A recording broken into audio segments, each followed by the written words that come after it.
Hello everyone and welcome to a brand new episode of the Sports Insight with your host Alamdar. And yes, as you know, we give you sports information from all across the globe. You guys can surely reach out to us on our social media handle, which is at the rate of Indus News Sports. That basically works both for Twitter and for Instagram. But anyways, we'll go to the headlines first. And yes, from the world of cricket, Pakistan versus England 3-match ODI series is underway.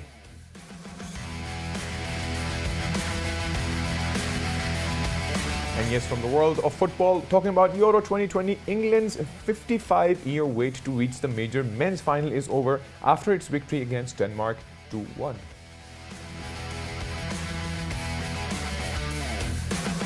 And yes, from the world of tennis, Roger Federer's hope of winning a record-equaling 9th Wimbledon title ended in the quarterfinals when Hubert Hurkacz managed to win against him.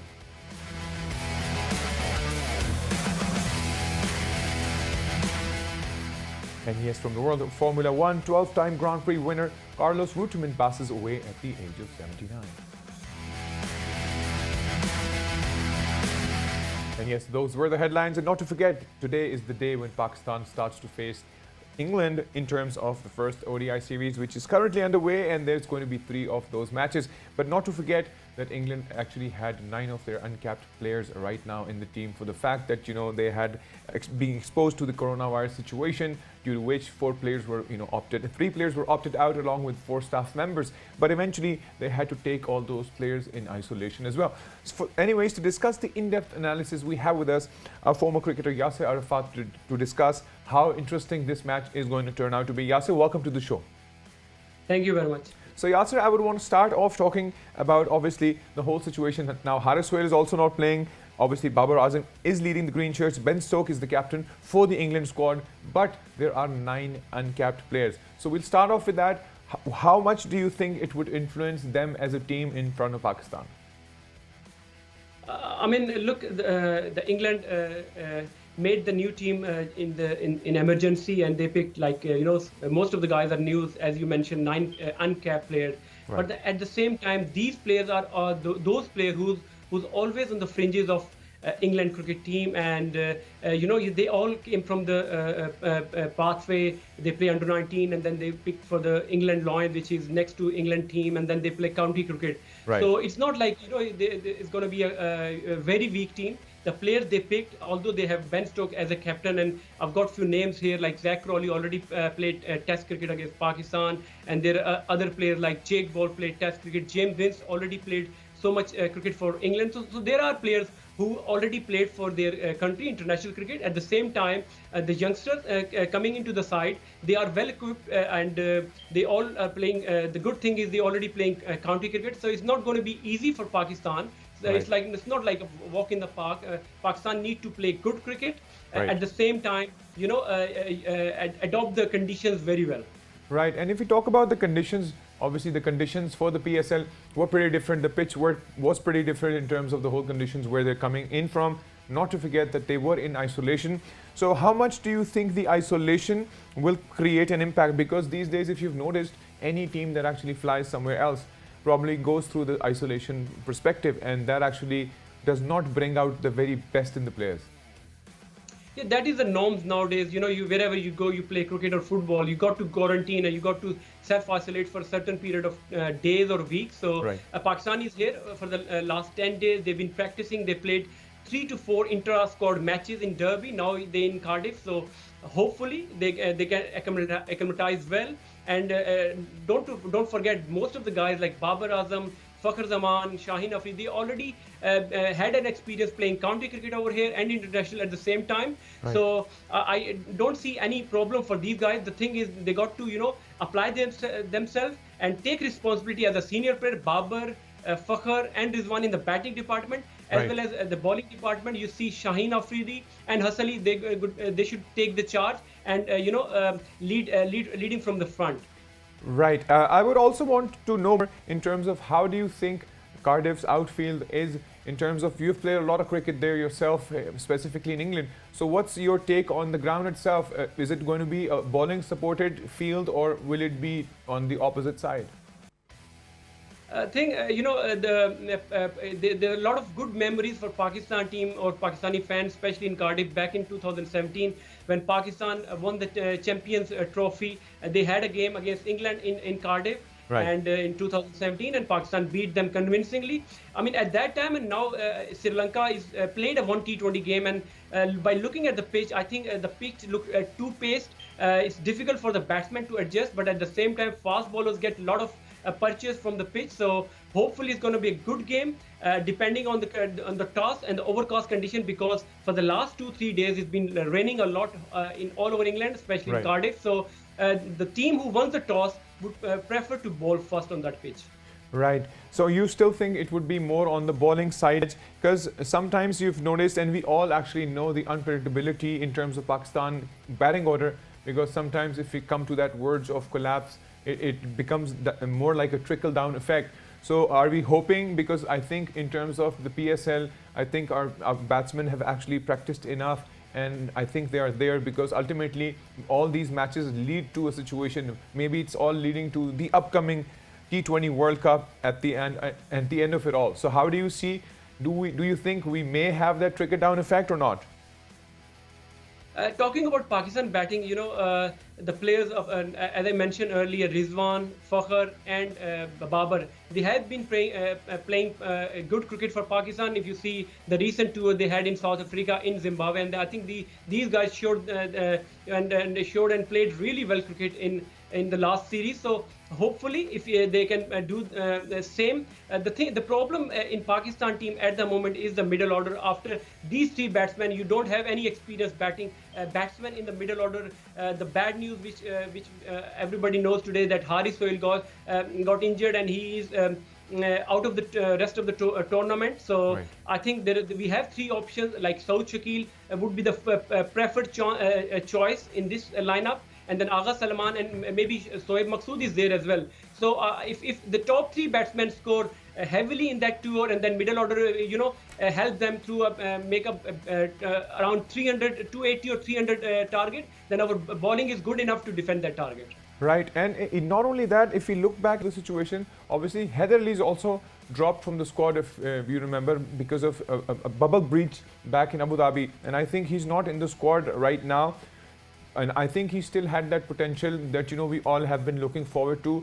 But yes, again, I still think he still needs a lot of experience. How much impact is it going to create in his career after this breach? Because I think now the bubble breach has been taken very, very seriously. See, everybody knows Haider Ali got potential, he got talent, but he got a few opportunities to play and represent Pakistan last summer here in England, but he couldn't perform up to the marks. And at the same time, as you mentioned, the breach he did in the PSL.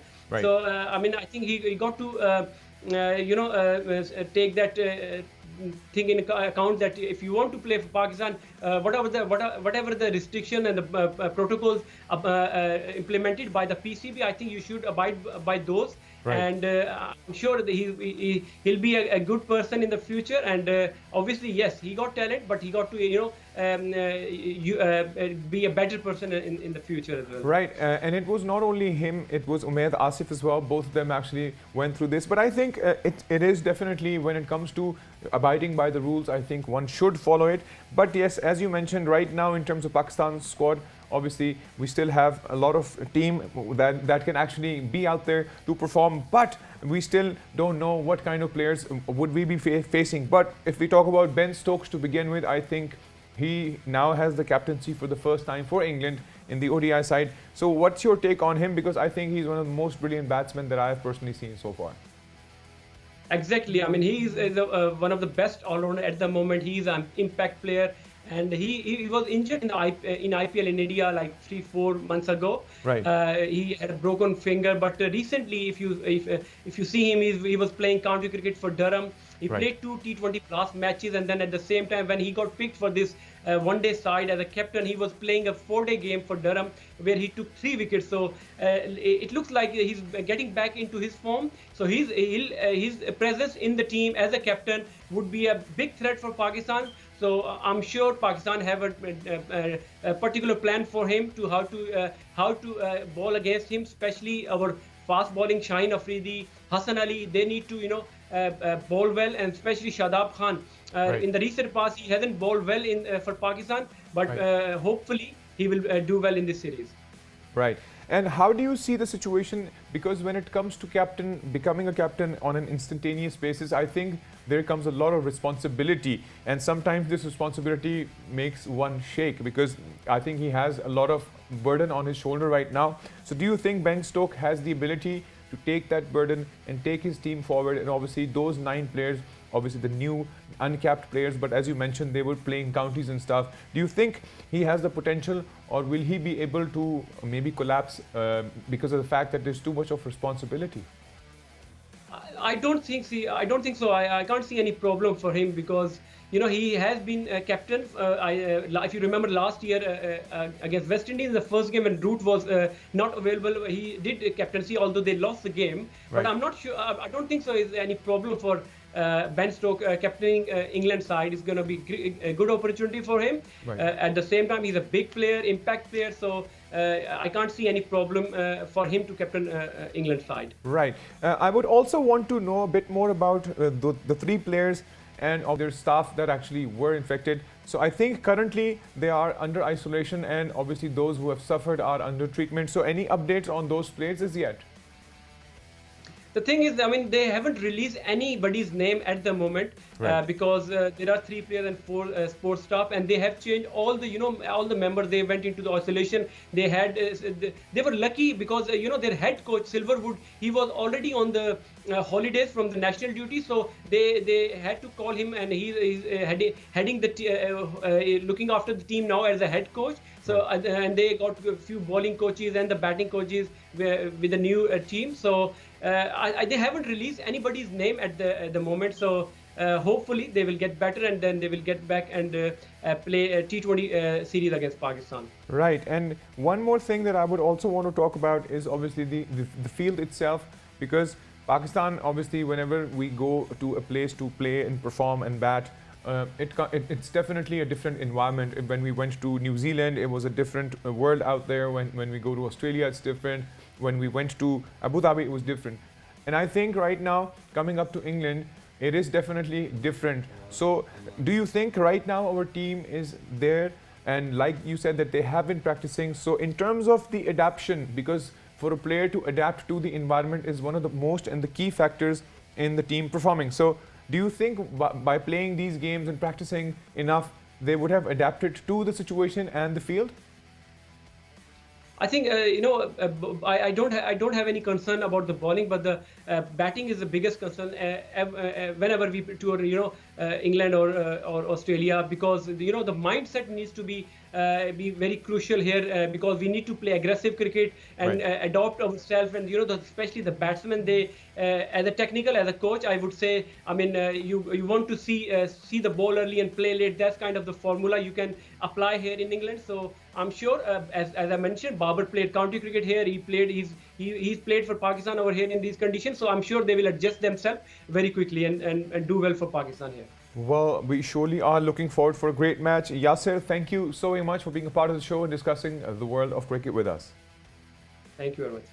So that was pretty much in-depth analysis of the series that is underway, the first ODI series that is obviously underway in England. It's going to be super interesting to see how things shape up, for the fact that, like I mentioned earlier, and Yasser talked about the fact that there are 9 uncapped players. But don't think that they're uncapped means that, they are not the strong players, because these are the teams that have actually played for, maybe their different counties to begin with, because this is how you step up into the teams. And I think it would be a lot of pressure for Ben Stokes as the captain. So we surely look forward for an interesting match. But anyways, what we'll do is we'll take a quick break, guys, and once we come back, there is more sports coming up your way. See you guys after the break.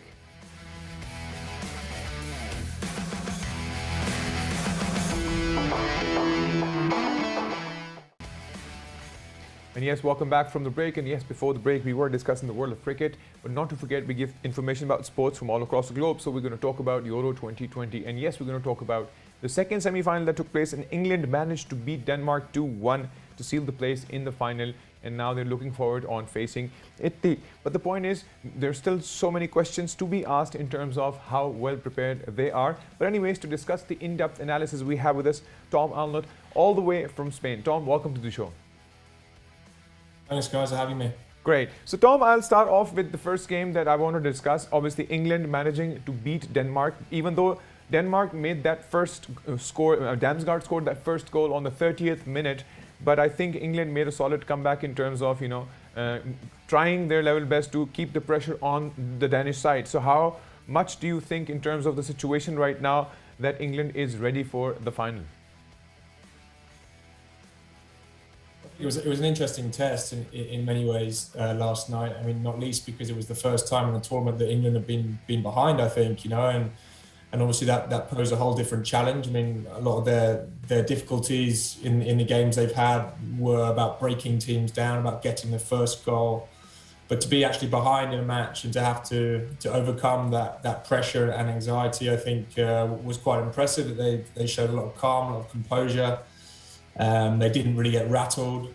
Obviously, they got the equaliser quite quickly, which obviously helped. But I think also, if we zoom out on a sort of similar theme, the fact that England were playing at Wembley at a semi-final in front of the home crowd, of course, that brings a lot of advantages. But there's also, that kind of heightened tension. There's a huge expectation at the moment in England about what this team can do at this tournament and about taking advantage of those benefits they have of playing in their home stadium. So I think the fact that they were able to come through, both being a goal down and also with all that expectation, bodes well for the weekend. I think there's no doubt that Italy will be a different test. I think there'll be a better quality opposition. I mean, I think Denmark was certainly a tough assignment for England. Very much a difficult team to break down. Good on the ball. We know all about their togetherness as a squad, but I think technically, Italy will be a stronger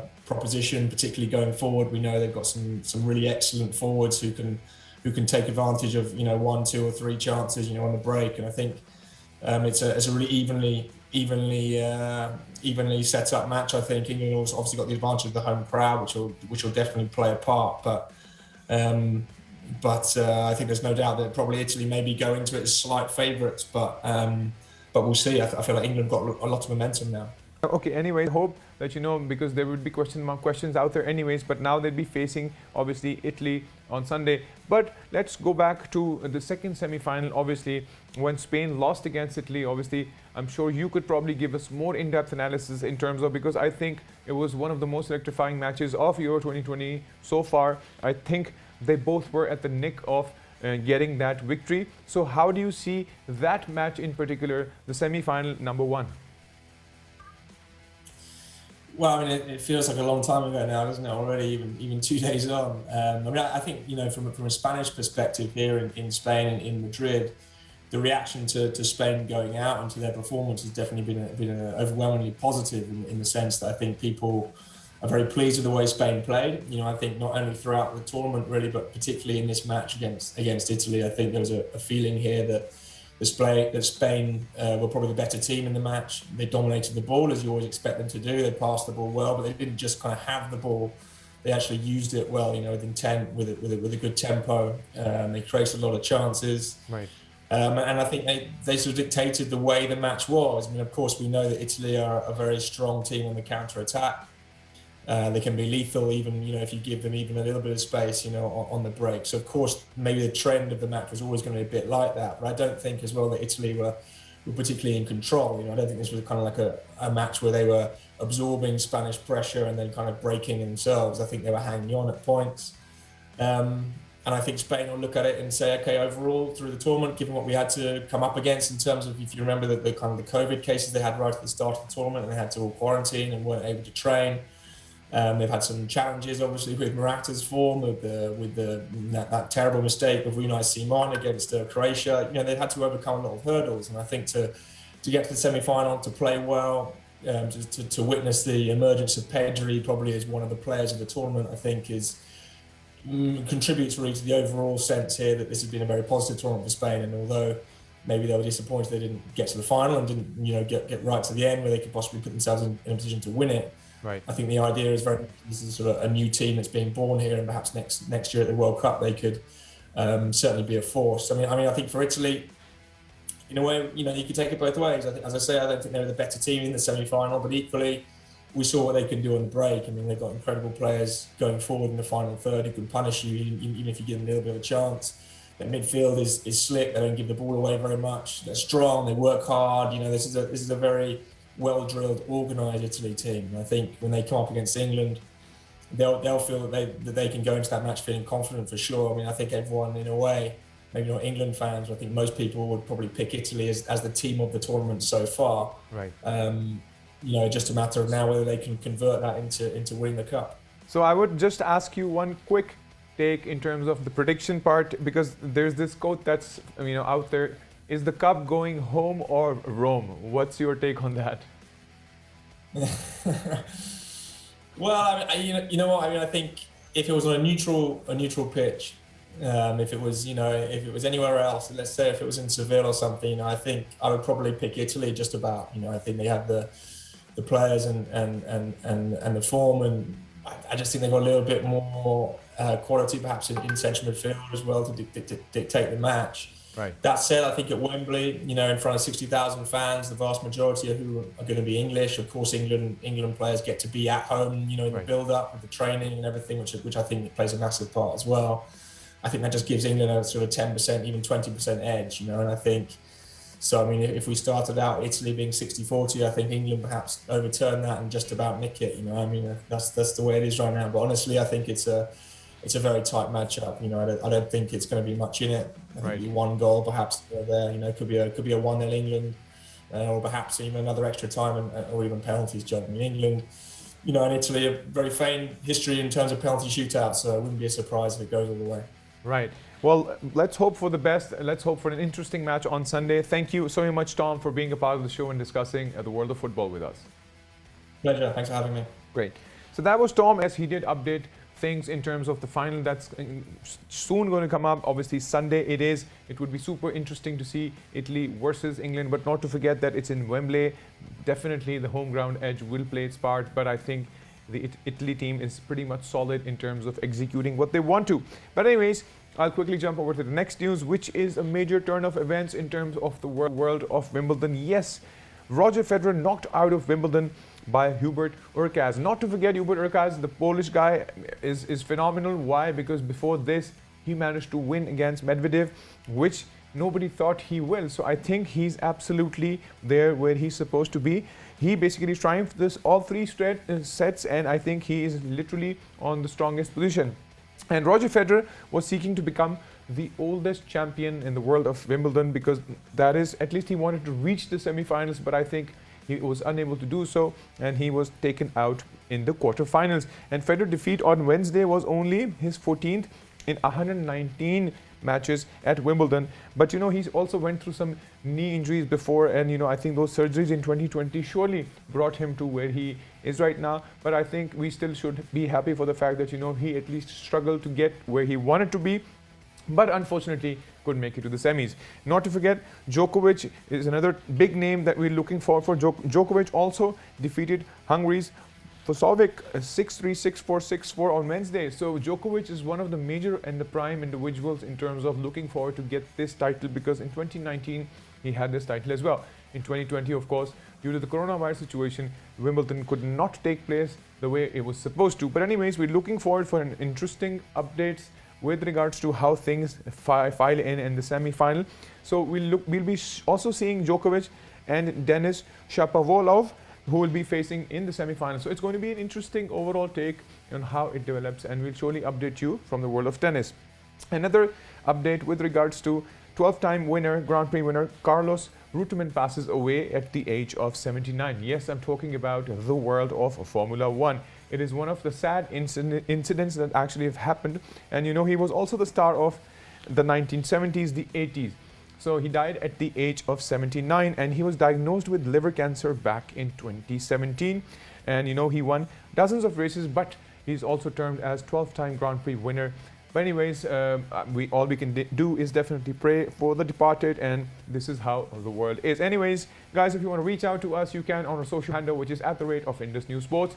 that works both for Twitter and for Instagram. But anyways, till then, take good care of yourself. All the best and bye-bye.